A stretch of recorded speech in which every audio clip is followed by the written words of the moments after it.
अर्ज किया है कि किसी को तुम मिले किसी को खुदा, किसी को तुम मिले किसी को खुदा मिला, बदनसीबी हमारी हमें तो ना तुम मिले ना खुदा।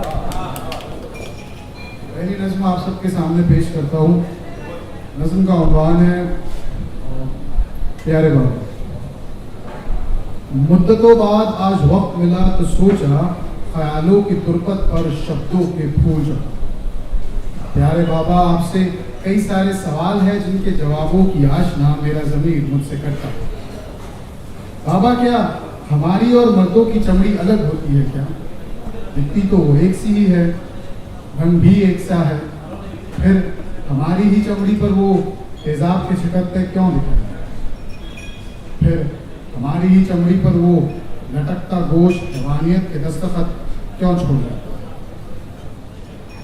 लोहे का औजार जब जिस्म के उस हिस्से में डाला जाता है तो बहुत तकलीफ होती है। दर्द की जुम्बिश पर सिर्फ चीख नहीं निकलती, दुआ सलाम और हमदर्दी के टांके भी उसके सामने कमजोर नजर आते हैं। ऐसा लगता है किसी ने लोहे के जंगले को सूरज में डुबोकर उस हिस्से पर रख दिया। ऐसा लगता है किसी ने जख्म के चीरे पर कोड़ों की अनगिनत बौछार कर दी। ऐसा लगता है किसी ने मासूम नन्हे बच्चे की छोटी उंगलियों को मिट्टी के पत्थर से रौन दिया।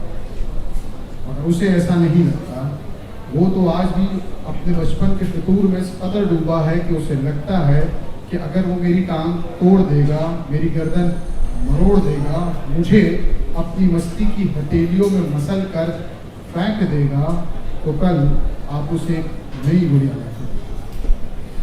अगर मैं वो बाजारों में शौक के सांचे में बनने वाली गुड़िया नहीं हूँ, हवा के बस्ते में सितारों के लिफाफे में डालकर रिफत में आपको आसमान पर भेजूंगा। प्यारे बाबा, जवाब जरूर।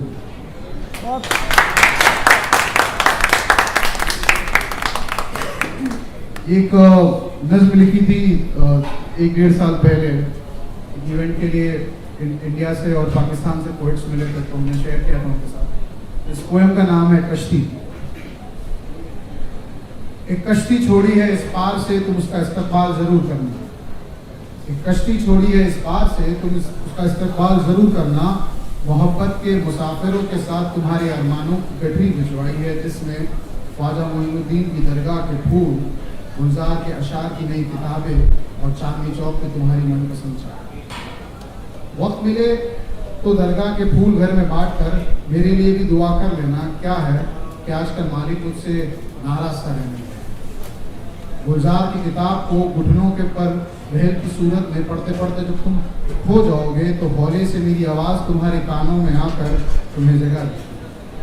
और चाट के जायके में मदमस्त होकर जब तुम पुरानी दिल्ली घूमने निकलोगे तो वो चौराहा मत भूलना जहाँ हम पहली बार मिले। दूसरे दिन जाकर तुम्हारी तपाक से रूबरू होगा।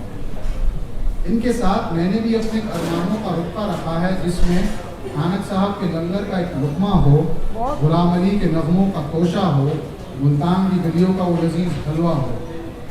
वक्त मिले तो मेरे इन अरमानों को गठरी में डालकर मोहब्बत के मुसाफिरों के साथ इस पार भेज देना। मैं आ जाऊँगा तुम्हारी कश्ती का इस्तेमाल।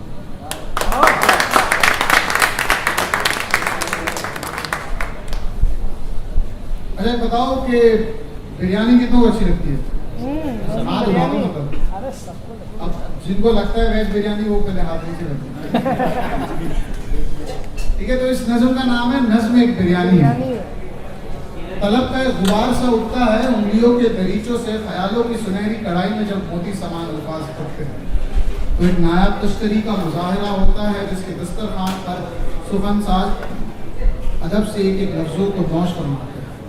वही लफ्ज़ जिसमें वक्त का गर्म मसाला गिरता है, हालात का तेल पड़ता है, वफाई और बेवफाई का गोश्त पड़ता है। वही जो जुबान छूते ही वाहवा के कालीन बिछा देते हैं, जो दांतों की चक्कियों में पीस कर गले की गलियों से गुजर कर दिल का पड़ता है। वही जो जहन के बाशिंदों को तरोताज़ा कर देते हैं, जो एक के बाद एक ख्वाहिशों की मिल्कियत करते हैं। वही जिन्हें लाख कितने भी पेट में क्यों ना डालो मगर सुकून नहीं देते। नज़्म एक बिरयानी है तो बड़े नसीब होना।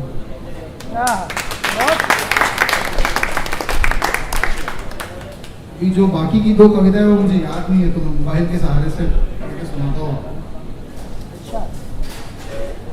तो इसका मैं उन्वान नहीं बोलूँगा, मतलब क्योंकि अगर मैं उन्वान बता दूंगा तो कविता का मजा तो है कि मुझसे ज़्यादा वो आवारा मक्खी अच्छी है, मुझसे ज़्यादा वो आवारा मक्खी अच्छी है, जिसे पता है सुबह होते ही लजीज पकवान जब कढ़ाई में नहाकर तश्करी पर रखे जाएंगे तो उन पर जाके कैसे भिन भिनाना है।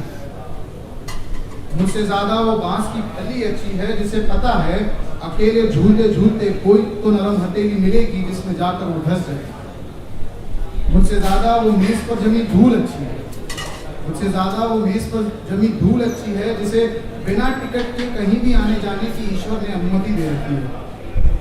इनके पास ना डिग्री है, ना ही कोई तजुर्बा, ना ही इनके पास कोई स्पेशल टैलेंट है, फिर भी मेरी नज़रों में ये बहुत आला मकाम पर है। पता है क्यों?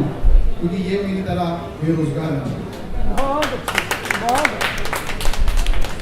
अब तो अनुमान बता दो।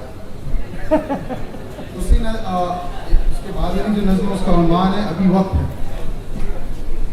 अभी वक्त है जमहूरियत के गलियारों से जब इंसान जानवर की तरह खींचा जाए, जब कटी मुर्गी के हाल वक्त के डब्बे में फड़फड़ाएगा, जब एक मांस के लोथड़े की तरह कौवों और चील की बीक में पाया जाएगा। अभी वक्त सभी को गूंगा बनाए, जहां गर्दन झुकाए लफ्ज़ जुबान से नहीं मोबाइल से तस्लीम करेंगे, जहां अपने मिलकर भी दो किनारों की तरह रहेंगे, जहां आवाज़ गले की सलाखों से अपनी रिहाई की दुआ मांगेगी।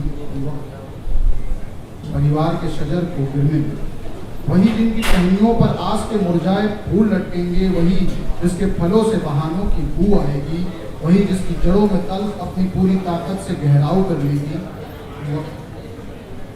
जवान, क्योंकि अभी कई मासूमों को अपने वतन से बाहर फेंकना बाकी है, क्योंकि अभी कई धर्मों पर अपने धर्म को आला बनाना बाकी है, क्योंकि अभी डर का सूद देना बाकी है। अभी कयामत को नाजिल होने में जब तक हर बूंद नाज नहीं हो जाती, जब तक हर कीड़ा इंसान नहीं हो जाता, जब तक हर फनकार कलम नहीं हो जाता, क्योंकि अभी वक्त। और आखिरी कविता और फिर आपसे विदाई। तो इस कविता का नाम है गंजापन एक्सप्रेस। यात्रीगण कृपया ध्यान दें। 5, 2, 1, 0। आंखों से चलकर उंगलियों से गुजरकर पेशानी पर बोसा देकर गंजापन एक्सप्रेस अपने निर्धारित समय से काफी आगे चल रही है। हम आशा करते हैं कि आपकी यात्रा एक चांद की तरह हो। कहते हैं कि 35% से भी ज्यादा मर्द 40 के होने से पहले ही सिर की सारी फसल गंवा देते हैं। फसल गंवाने के अनेक कारण हो सकते हैं। भाषा चुनने के लिए 1 दबा है, आर्टिकल पढ़ने के लिए 2 दबा। तो चलो हम भी प्रेस करते हैं 1 और फिर इंतजार करते हैं। 1, 2, 3, 4, 5, 6, 7, 8, 9, 10, 11, 12, 13 करो गिन गिन के आजादी आए बाहर।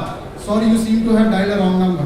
कहते हैं कि रेगिस्तान के मैखानों में बाहर नहीं आती, जो जुल्फ पोल्यूशन और स्ट्रेस का दामन थामे रुखसत होती है, वो सर पे नीम के पत्ते और अंडे की सीज भी वापस नहीं आती। रह जाती है कुछ पतली पतली रूहें जो दिल को दिलासा देती है, मगर रेगिस्तान के मैखानों में बाहर नहीं है। क्यों? क्योंकि अगला स्टेशन महंगाई और आपका अकाउंट बैलेंस है केवल 19 रुपए 35 पैसे। कोई विग पहन कर अपने गंजेपन को छुपाता है, तो कोई टोपी या साफा डाले दुनिया से नजर चुराता है। इसकी इजादाई दुनिया में हर किसी मोड़ पर मायूसी के कुत्तों से वाबस्तगी करवाती है। और जब लड़कियों को अप्रोच करने जाओ तो वो कहती है, जान नंबर तुम्हारा संपर्क साधायचा है, ते सध्या व्यस्त आहे, कृपया पुन्हा प्रयत्न करा। ये जुमला मोहब्बत की सारी कबाओं को कतर देता है। आईने में खुद का तिमसाल भी न जाने क्या क्या सितम करता है, मगर अब देश बदल रहा है मित्रों। 2019 का मेरे को नहीं मालूम। सबका साथ सबका विकास होगा। रॉब बेन जॉनसन और सिडान जैसे बहादुर ने हमारी उम्मीदों को सींचा है। दुबई के रेगिस्तान में मैंने हसीनाओं को बेली डांस करते देखा है। गंजेपन के अनेक फायदे भी है। पेंटीन और हेड एंड शोल्डर्स पर अब खर्चा नहीं होता। जीएसटी की मां से देश होता है, मगर गंजा नहीं होता। आप सब सोच रहे होंगे ये ऐसा नामुमकिन है जो यहाँ पर खड़े खड़े कब से गंजों पर ताने कसे जा रहा है, मगर जनाब अली जरा गौर कर लीजिए, ये अदना खातिन मीडिया में से इसीलिए किसी और को नहीं खुद पर ये नज़्म सुना रहा हूँ। स्टेशन आने वाला है, अपने शब्दों को विराम देता हूँ और आप सबसे हाथ जोड़कर कहता हूँ, आवाज़ है